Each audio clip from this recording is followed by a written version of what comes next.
nom du Père et du Fils et du Saint-Esprit. Amen. Viens, Esprit Saint, sois notre force d'âme, que nous soyons pris d'une foi tout feu, tout flamme, et d'une croix brisant les lames. Ô Seigneur, envoie ton esprit et tout sera créé, et tu renouvelleras la face de la terre. Bien-aimés dans le Christ, nous sommes aujourd'hui 25 janvier, et l'Église nous donne de célébrer la conversion de Saint Paul. Et la parole de Dieu qui nous est proposée est extraite de l'évangile de Marc chapitre 16, versets 15 à 18. Et nous lisons. En ce temps-là, Jésus ressuscité dit aux 11 apôtres, « Allez dans le monde entier, proclamez l'évangile à toute la création. Celui qui croira et sera baptisé sera sauvé. Celui qui refusera de croire sera condamné. Voici les signes qui accompagneront ceux qui deviendront croyants. En mon nom, ils expulseront les démons. Ils parleront en langue nouvelle. Ils prendront des serpents dans leurs mains. Et s'ils boivent un poison mortel, il ne leur fera pas de mal. Ils imposeront les mains aux malades et les malades s'en trouveront bien. Acclamons la parole de Dieu. Louange à toi, Seigneur Jésus. » Donc, en cette célébration, en cette grande fête de la conversion de Saint Paul apôtre, voici l'évangile missionnaire qui nous est proposé.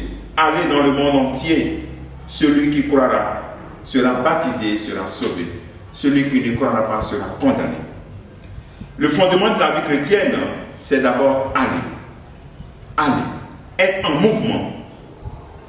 Et c'est bon de se demander souvent, où vont mes pieds? Est-ce que mon pied va dans la direction de la parole de Dieu? Où vont mes pieds? Dans quelle direction j'oriente mes pieds chaque jour? Même quand je vais au travail, est-ce que mes pieds sont orientés dans une intention d'annoncer la parole de Dieu? Est-ce que tes pieds vont donner Jésus? Est-ce que tes pieds vont vers où il y a Jésus? Où on peut trouver Jésus? C'est très important. Allez, orienter notre marche vers Jésus. Orienter notre marche pour faire connaître Jésus. Le deuxième élément, c'est croire. Est-ce que ta foi attire les personnes qui ont une foi faible? Est-ce que ta foi est solide? Est-ce que tu crois vraiment en Dieu? Ou bien tu as une foi intéressée, une foi d'enfant. Un enfant, quand tu lui donnes quelque chose, il est content. Est-ce que ta foi est ainsi? Mais c'est une foi solide, qui croit contre vents et marées, quelles que soient les situations. Ou bien ta foi scandalise, décourage. Est-ce que ta vie décourage et scandalise? Ne donne pas goût à aimer Dieu. Croire. Le troisième élément, c'est le baptême. Est-ce que tu cherches le vrai baptême?